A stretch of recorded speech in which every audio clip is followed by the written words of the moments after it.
The morning it happened, I was doing what I always do on Tuesdays, watering the hanging baskets on the back porch, still in my robe, coffee cooling on the railing, because I keep forgetting to drink it while it's hot. 67 years old, and I still haven't learned that. One minute I was reaching for the fern basket, and then the step. The one I'd been meaning to fix for 2 months. The wood had gone soft at the edge, and I knew it, and I stepped on it anyway because I step on it every single morning, and every single morning nothing happens. That morning, something happened. I didn't even cry out. The air just left my body.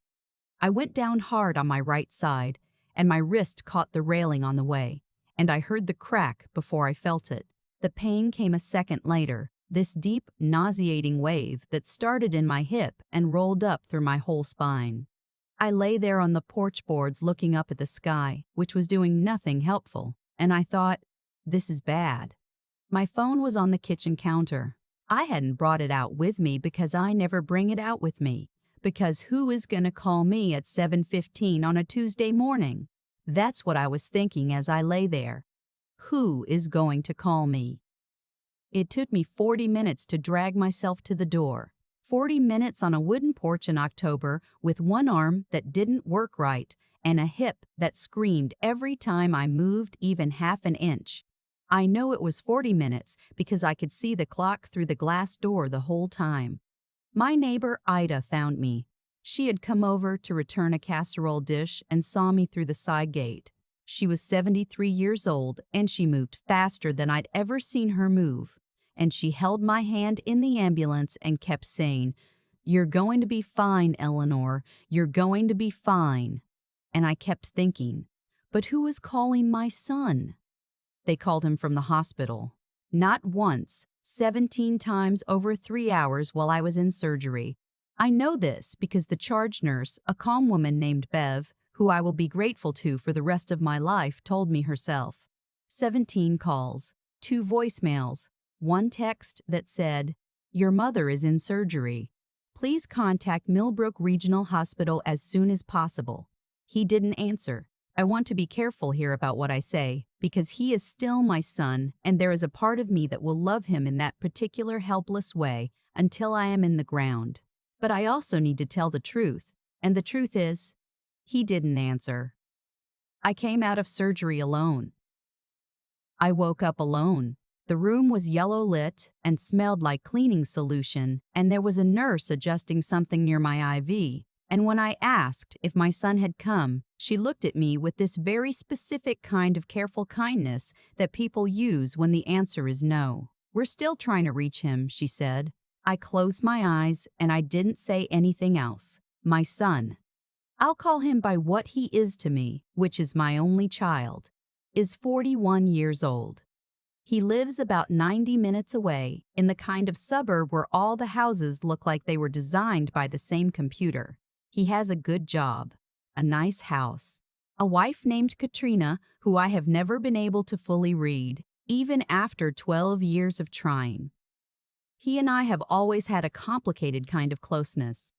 That's the kindest way I know how to say it. When his father was alive, the 3 of us had a rhythm.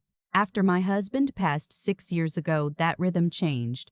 My son still called, still visited sometimes, still remembered my birthday, but there was always something slightly performative about it. Like he was checking a box. Like I was a task he was completing rather than a person he wanted to see. I told myself I was imagining it. I'm good at telling myself I'm imagining things. He finally called the hospital at 11:30 that night. By that point, I had been out of surgery for 4 hours. My hip was fractured in 2 places. My wrist had a small break that they'd splinted. I was on painkillers that made the edges of everything soft and strange. And when my phone lit up with his name, I felt this flood of relief that I am now, looking back, embarrassed about. "Mom." His voice sounded tight, not scared. Tight, like when someone is managing something they'd rather not be dealing with. "What happened?" I told him. The step, the porch, the 40 minutes, the surgery. "Okay," he said. "Okay, so what's the situation now? Like, what do you need? What do I need?" I had just had surgery. I was alone in a hospital room at midnight. I was 67 years old with a broken hip and a broken wrist, and I had been trying to reach him for 5 hours. It would have been nice if you'd answered, I said. I kept my voice very even. I've had a lot of practice keeping my voice even. I was at an event, he said. I didn't have my phone on me. I didn't push it. That was my mistake. One of many I've been cataloging lately. I said okay. I said I'd be fine. I said I just needed a few days in the hospital and then I'd figure out the next steps. He said he'd try to come by that weekend. That weekend was 5 days away. Try, I said. I'll come, he said. I'll come, me said. I'll come, Mom. He did not come that weekend. He texted Saturday morning. Something came up with Katrina's family. We'll reschedule. Hope you're feeling better. Shh. A blue heart emoji. I stared at it for a long time. My neighbor Ida visited every day. She brought food. She helped me with my hair, which I cannot adequately explain how much that meant. A woman from my church, someone I only knew slightly, drove 40 minutes to bring me a puzzle and a stack of magazines. My physical therapist, a young man who had absolutely no reason to go beyond his professional duties, stayed 15 minutes late twice to make sure I understood my exercises. All these people, none of them my son. I had a lot of time to think in that hospital room. That's the thing about being largely immobile. The thoughts don't have anywhere else to go. I thought about the last 2 years, the holidays that got shorter and shorter, the Sunday calls that started going to voicemail more often than not. The time I had a bad flu last winter and mentioned it, and he said, "Oh no, that's rough," and then moved the conversation along. I thought about all the moments I had smoothed over, explained away, given the benefit of the doubt. My husband used to say I was too easy on him. "You let him off the hook every time, Ellie," he'd say. "You're not doing him any favors." I always thought my husband was being hard. I thought, I know my son. I thought, it's not as bad as it looks. I was released after 8 days. Ida picked me up. We stopped for soup because I wanted soup, and she didn't say anything the whole drive home except small, comfortable things, the way a real friend does.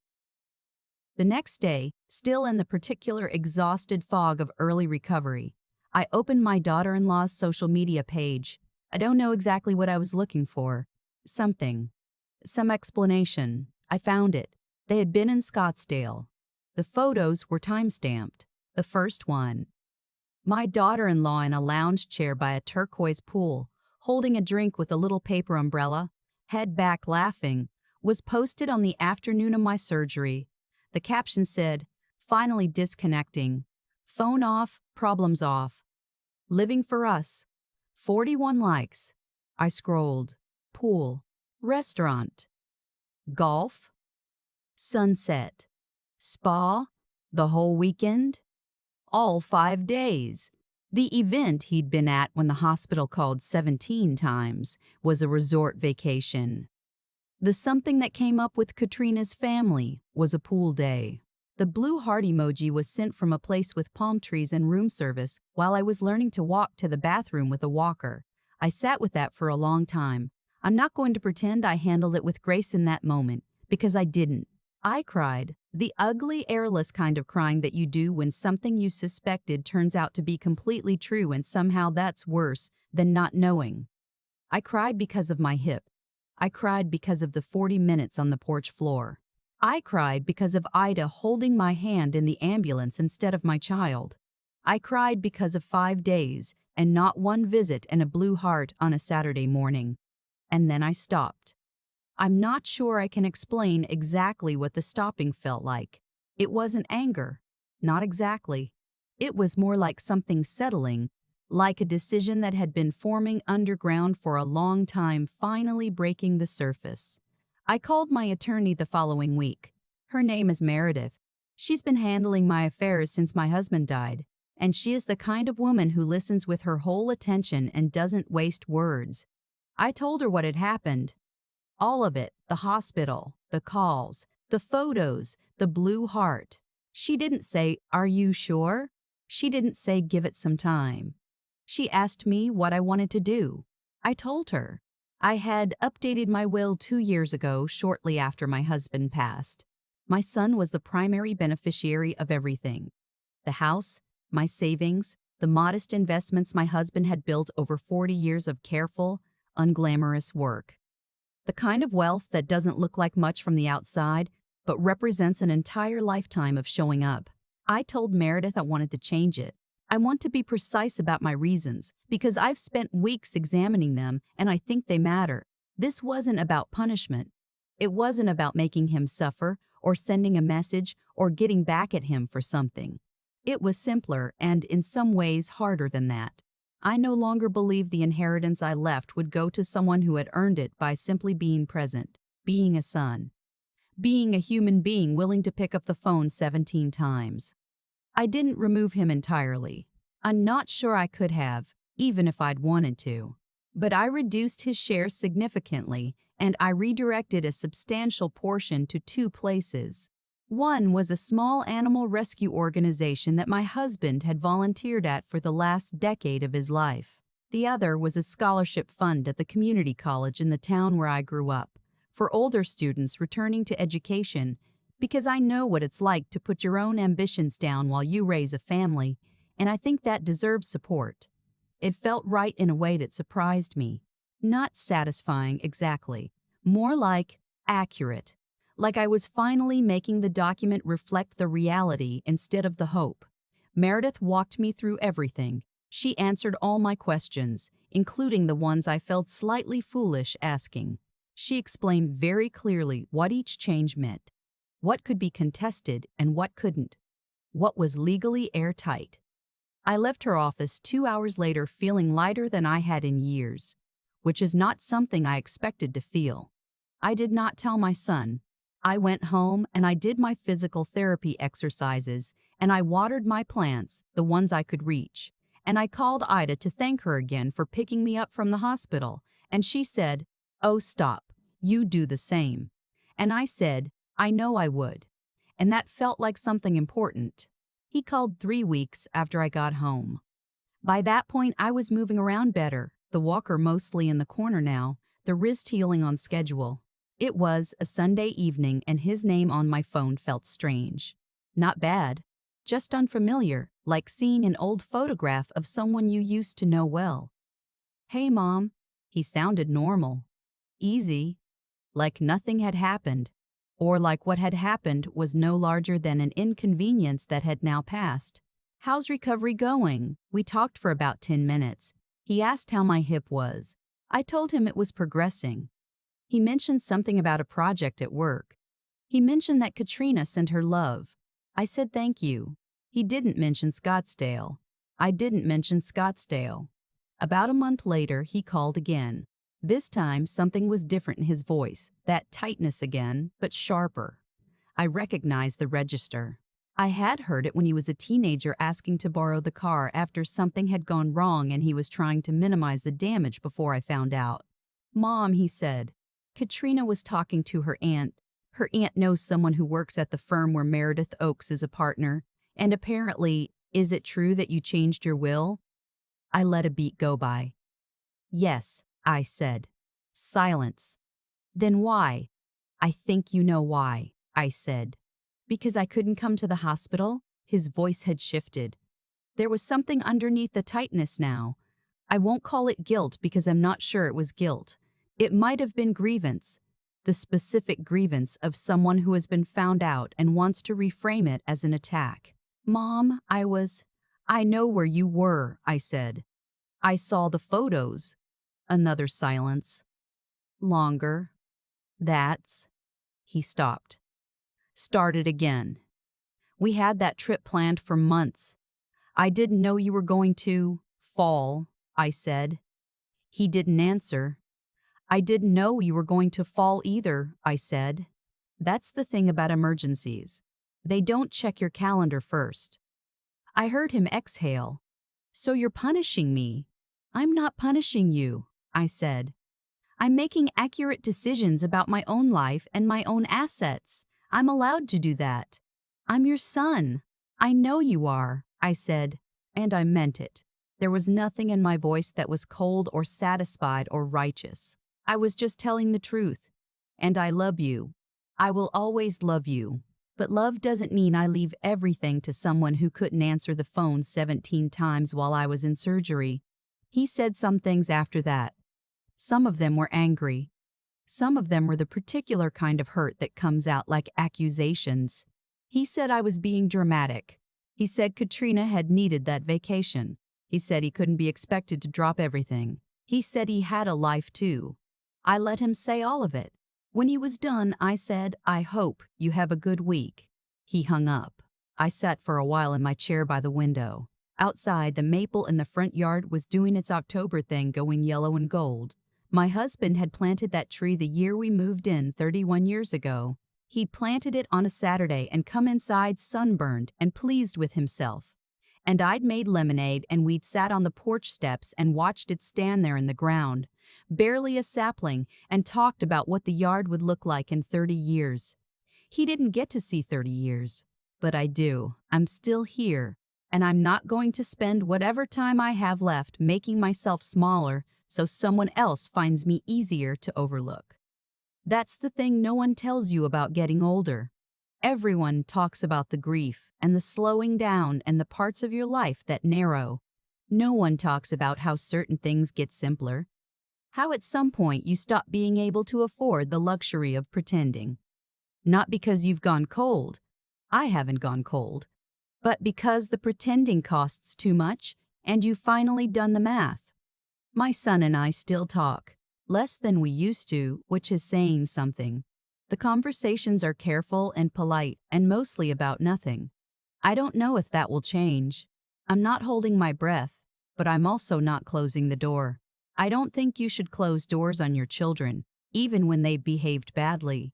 I keep it open. I just stop standing in the doorway waiting. Last month, Ida and I drove up to the mountains for a long weekend. We stayed in a small cabin that was not fancy in any way, and played cards every night after dinner and argued pleasantly about books and hiked, very slowly, a short trail that Ida had done 10 years ago and swore was completely flat, which it was not. We came back the same color as autumn leaves, and I laughed more in 4 days than I had in the previous 4 months. The maple is still going gold outside my window. The physical therapist says I'm ahead of schedule. The will is signed and notarized and sitting in Meredith's office, a document that finally tells the truth. I am 67 years old. I have a bad step on my back porch that I have since had repaired. I water my plants and I drink my coffee hot now. I've been working on that. And I call Ida on Sunday mornings and I go to sleep at night in a house that is quiet but not lonely. I grieve some things. I would be lying if I said I didn't. I grieve the version of my son I spent 40 years believing in. I grieve the holidays that used to fill this house. I grieve the easy assumption that the people closest to you will show up. But I'm done grieving myself. I'm done apologizing for taking up space, for having needs, for requiring, at minimum, that the people in my will be the kind of people who answer the phone. If you're listening to this and you see yourself in it, maybe you're lying in a hospital room right now, wondering why no one came. Or maybe you've been making excuses for someone for so long it's started to feel like the truth. I want you to hear something. You are allowed to update the document. It is never too late to make your life reflect what you actually know, rather than what you wished were true. That's all I've got. That's everything. I keep coming back to the maple tree out front, the one my husband planted 31 years ago on a Saturday when he came inside sunburned and happy, and I made lemonade and we sat on the porch steps together. He didn't live to see it grow into what it is now, wide and solid and gold in October. But it grew anyway. That's what things do when they're rooted in something real. I think about that tree when I think about what happened with my son, not with bitterness. More with a kind of clarity I didn't have before I spent 8 days in a hospital room alone. There's a version of this story where I stay quiet, where I accept the blue heart emoji and the excuses and I keep making room for someone who stopped making room for me a long time ago. I lived that version for years. I was very good at it. I had convinced myself that swallowing things quietly was the same as being gracious. It isn't. Swallowing things quietly is just a slower way of disappearing. What I know now is that how we treat people in their worst moments is the truest thing about us, not what we say at holidays, not the text we remembered to send. The truest thing is what we do when someone needs us and it costs us something. My son was in Scottsdale when the hospital called 17 times. That's the truest thing. I didn't make it true. I just finally stopped pretending it wasn't. I don't think there's any invisible force that arranged this as a lesson for him or a reward for me. Life doesn't work like a story with neat moral accounting. What I do believe is simpler: the choices we make accumulate. Every time I excused his absence, I was teaching him his absence was acceptable. Every time I made myself smaller so he wouldn't have to reckon with my needs, I was handing him permission to keep not reckoning. The accumulation of those choices brought us here. That's not fate. That's just cause and effect, playing out slowly enough that it's easy to miss until you're lying on a hospital bed counting the ceiling tiles alone. Changing my will wasn't an act of anger. It was an act of honesty. Maybe the most honest thing I've done in years, finally letting my choices reflect what I actually knew instead of what I kept hoping was true. That took something. Not courage in any grand sense. Just the ordinary stubbornness of a 67-year-old woman who decided she was done arguing with reality. And Ida, who drove 40 minutes to bring me a puzzle, who held my hand in the ambulance, who hiked a completely flat trail with me in the mountains, and absolutely lied about it being flat. Ida showed me what it looks like when someone simply shows up. No drama, no announcement. Just there. I want to be that for people. I want to spend whatever time I have left being that. If you're somewhere in the middle of your own version of this, if you've been carrying someone's absence and calling it love, I want you to know something I had to learn the hard way. You are allowed to update the document. You are allowed to let your life tell the truth. That's not hardness. That's the most decent thing you can do for yourself, and honestly, it might be the most decent thing you ever do for them. The maple is still out there, still growing. It doesn't need anyone's permission.